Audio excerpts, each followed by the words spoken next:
Morning everyone, live to the Heartland. This is Tom Clark along with my colleagues Michael James and Katie Hogan.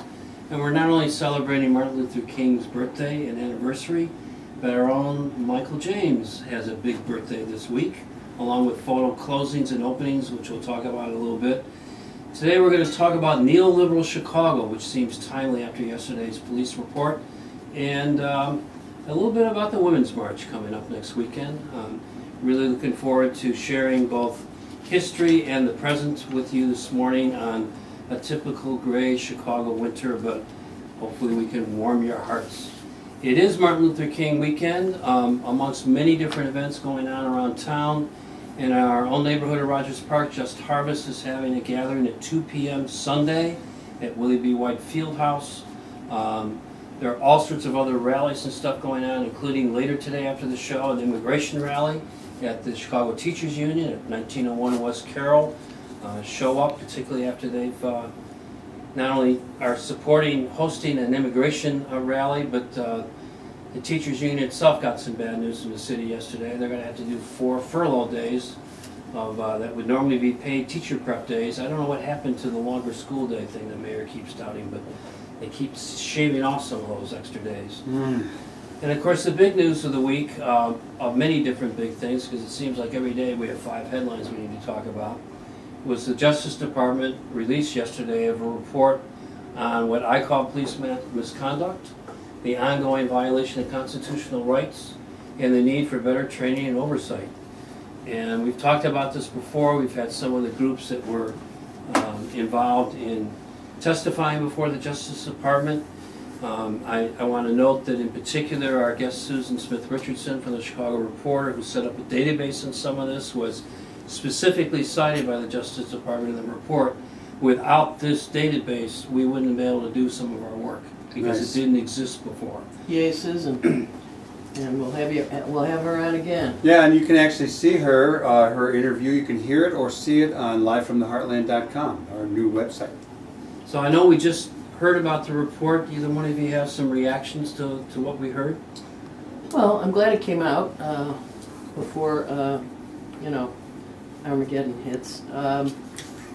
And I do believe it was, I think it hit the nails on the head as far as our police force goes. There's no question we've had a long history of brutality against the black community by police officers. We've had a long history of unfairness in the prosecution element, the state's attorney's office. You know, that's the same office that the assassination of Fred Hampton came out of. Let's be real, folks. So I don't care that the morale is low so much.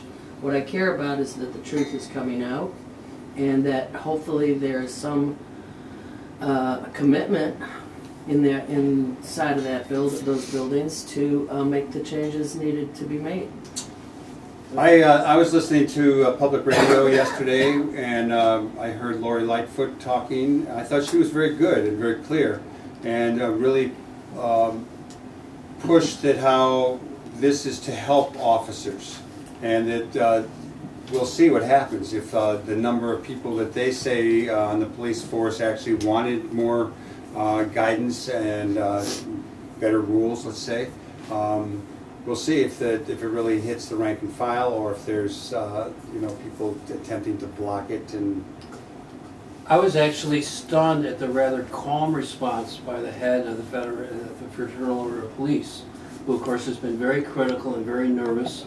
But he seemed to be taking a similar stance. A lot of our officers participated. We wanted to participate, and we're looking to do better. I'm paraphrasing here. he did say, though, it was a little rushed. Well, he's you know, Yeah. he's head of his membership, but I think that what was stunning in reading the newspaper accounts this morning was this very direct comment right at the beginning about the resort to violence without fear of retribution or oversight. It just put it so directly, something that we've been living with and knew about, particularly if you're a person of color in the wrong neighborhood in the city. I'm sorry that the force feels that they're being dissed, but we do pay them $80 grand a year plus benefits to carry a gun, and we just like them to use that power better than they have been. Well because said, Tom. history shows that there's... I don't pay them to carry a gun. I pay them to serve and protect. I think they could do better if they didn't carry a gun. I agree. What do you think of the not asking McCarthy? He didn't even get interviewed for this report. He claims, and You think he's not telling the truth? well, I don't know, because he's been pretty, from what I have seen, there's been a lot of self-interest and not much in pushing justice or reforms forward. And I appreciate that he feels he was thrown under the bus a year ago for what was really the mayor's delay in releasing the Laquan McDonald video. Right. And that's all on the mayor.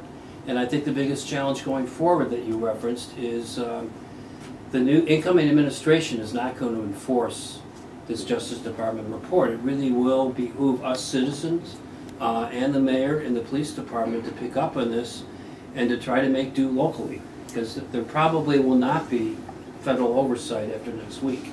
And so it's going to be more than just paper on a shelf. This is another one of these opportunities for citizens to step up and say, okay, what we've been saying is true, now how are we going to act on it?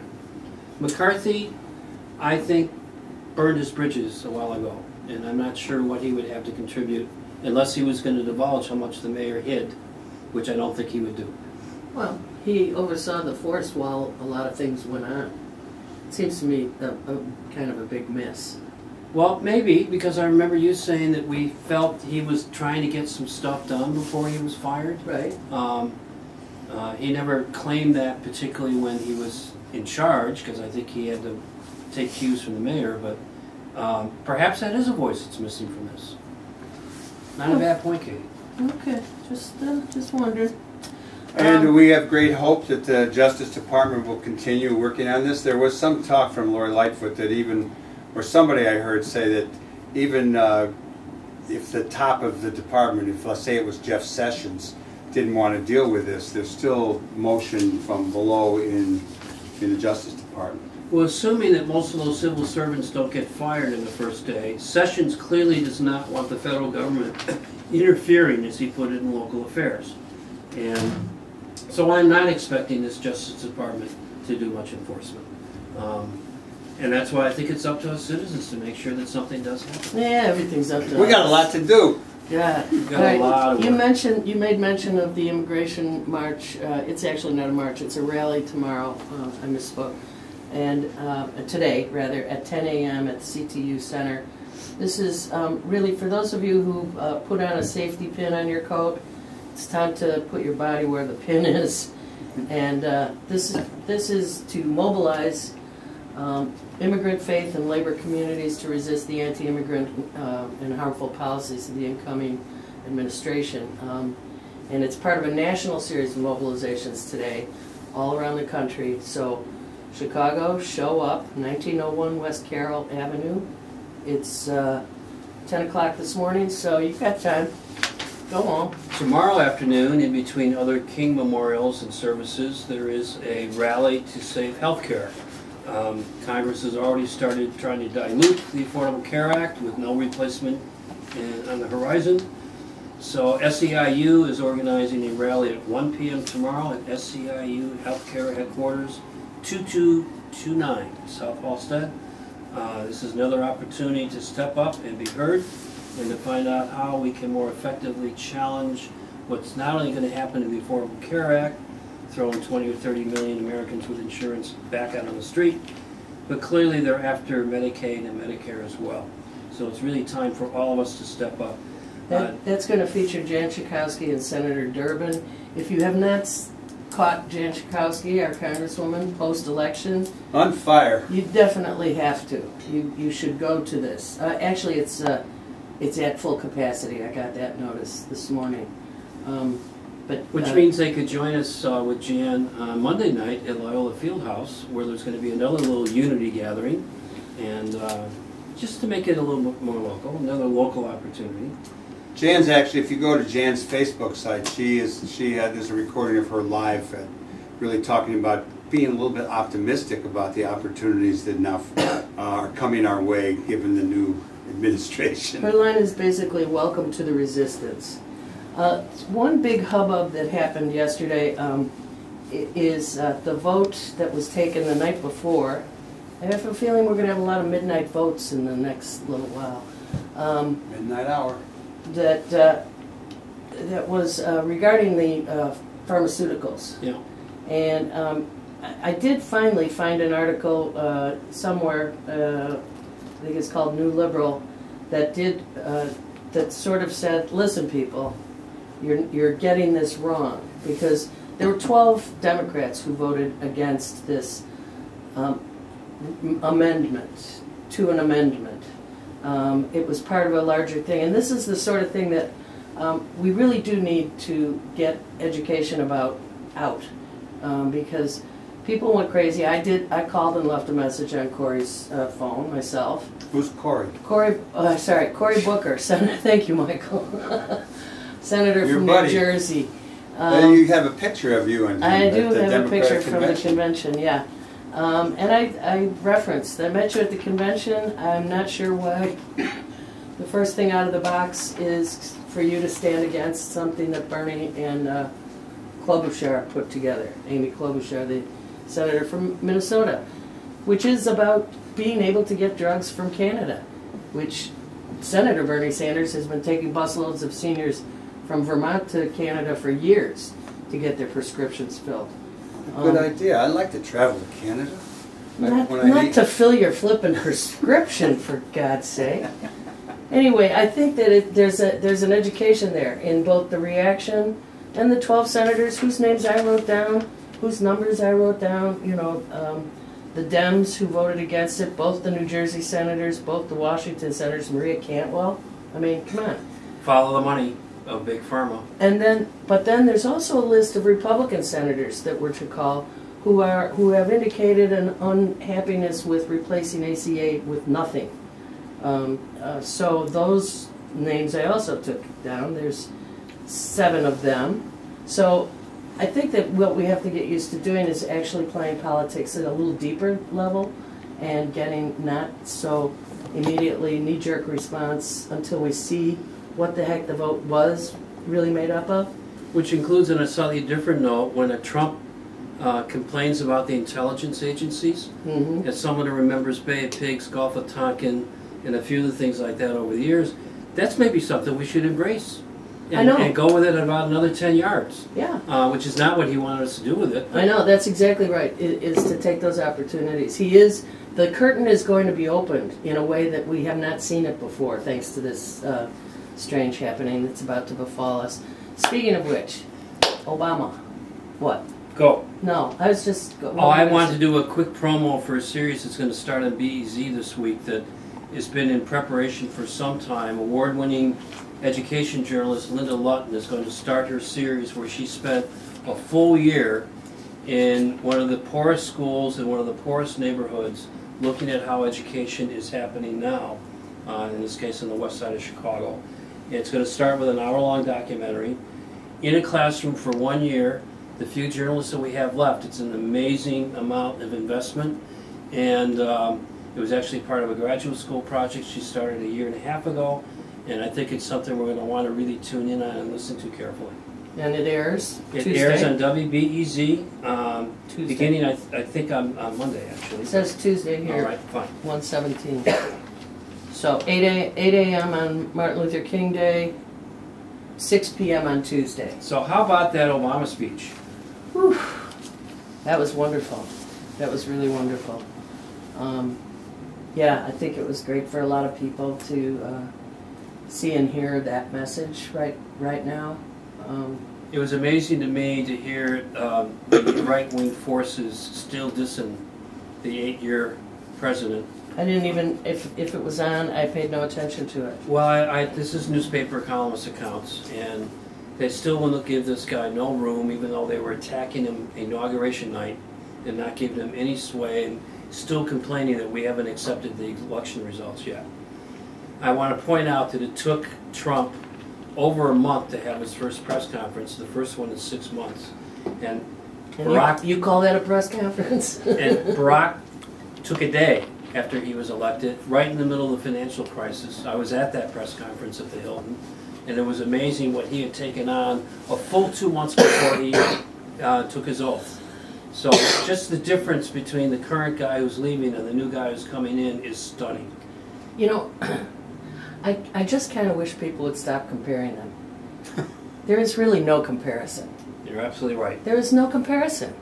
I mean, the new guy can't put a sentence together without saying really or great or speedy. I mean, come on. What I liked was that he came back to Chicago. I liked that he made it free. I liked that people got in who were collected tickets for some of the students on the west side and south side. I saw them in this incredible multicolored line that weaved through McCormick Place and into the cavernous, if uncomfortable place where the speech was held. And Michael, what do you got on your mind?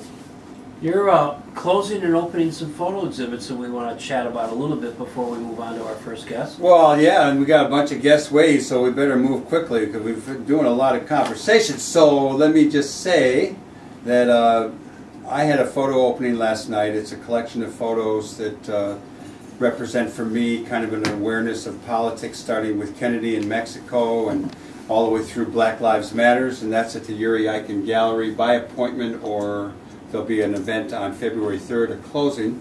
And then, as you all know, I have an exhibit at the Heartland called Home in the Heartland, which is a collection of stuff from all over the last 50 some odd years.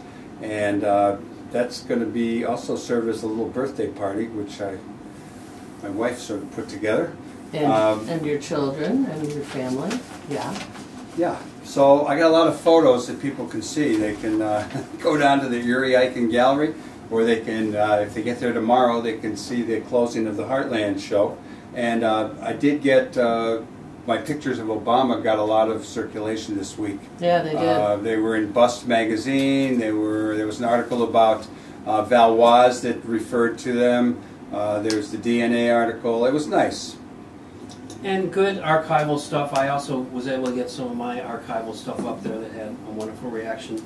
And, you know, one more thing around the Obama speech. The next night, Michelle is on Jimmy Fallon. Now, I don't watch him all the time, but this was actually a superb show, and it was a lot of fun. And I couldn't resist thinking of our opening song today.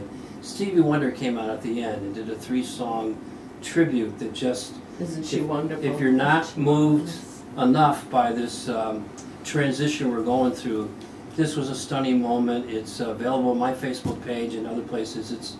It's worth reminding us what we've been through with this wonderful family and what they gave back and will continue to give back now as world citizens. It's something I'm actually looking forward to and very excited to see. All right, time to... We want to begin to move on to talking about the Women's March, but to introduce that, we have a little piece from Mahalia Jackson, who was honoring Martin Luther King at the end of a church hall speech back during the freedom movement here in Chicago in the 60s. So take it away, Nolan.